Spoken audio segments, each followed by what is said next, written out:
Hi guys, and welcome to the Stephen King Sematary Club.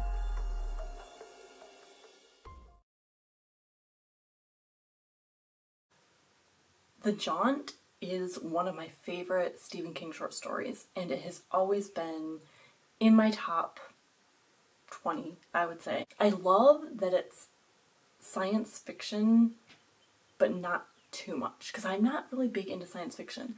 The ending is so good, and it has seared itself into my brain. We'll get to that. So the Oates family is going from New York to Mars, and there are four of them. It's Mark, Marilis, Ricky, and Patricia. So Mark and Marilis are the adults, Ricky and Patricia are the children. It is currently 2,307, and the jaunt, as the title is called, is the form of transportation to get from one place to the other, and that was invented in 1987. The scientist accidentally figured out teleportation, and he used mice.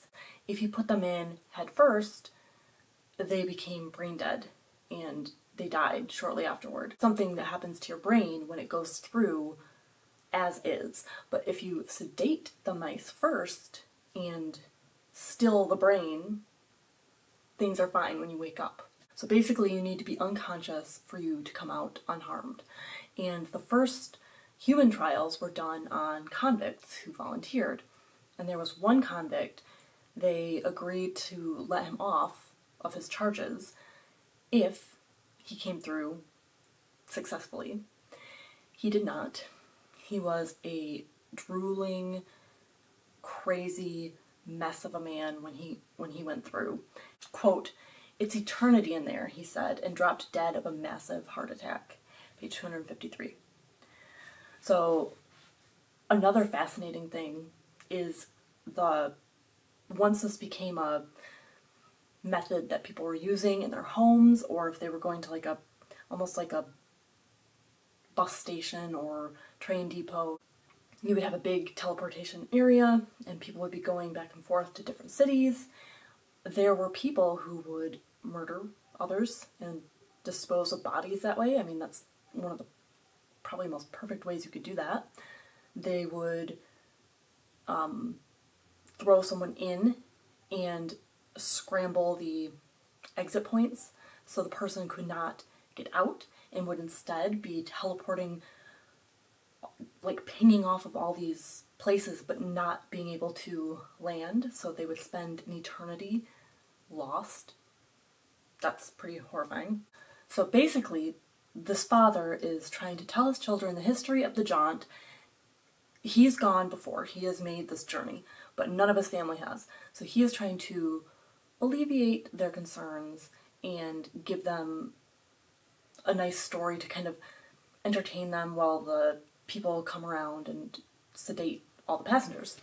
And he has told them all this stuff, but he's kind of sugarcoated it. He hasn't really told them the most horrifying things, and he is the person who gets put under sedation first, which, rookie mistake. Why don't you make sure your entire family is okay before you yourself get put out? Anyway, his son was curious what would happen if he was conscious during this jaunt to Mars. And when the dad wakes up in the recovery room or whatever it is in Mars, there's a horrifying scene, and I'm going to read you this entire last page. That is how much I love this. So this is all on page 257, and it is perfect. It is perfect. Quote, "Beside Ricky, his sister still mercifully slept. The thing that had been his son bounced and writhed on its jaunt couch, a 12-year-old boy with a snow-white fall of hair and eyes which were incredibly ancient, the corneas gone a sickly yellow. Here was a creature older than time masquerading as a boy, and yet it bounced and writhed with a kind of horrid, obscene glee. and at its choked, lunatic cackles, the jaunt attendants drew back in terror. Some of them fled, although they had been trained to cope with just such an unthinkable eventuality. The old young legs twitched and quivered. Claw hands beat and twisted and danced on the air. Abruptly they descended, and the thing that had been his son began to claw at its face. "Longer than you think, Dad," it cackled.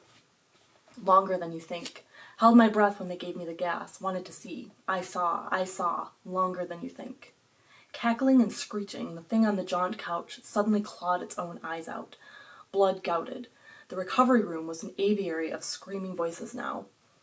"Longer than you think, Dad. I saw. Long jaunt. Longer than you think." It said other things before the jaunt attendants were finally able to bear it away, rolling its couch swiftly away as it screamed and clawed at the eyes that had seen the unseeable forever and ever. It said other things, and then it began to scream. But Mark Oates didn't hear it, because by then he was screaming himself. There's just so much here. I love that it's referred to as the thing that had been his son. That's just great. And the writhing and insanity is just perfectly described. We have the description, old young legs, which I love, and the idea that he claws out his own eyes, that has been something that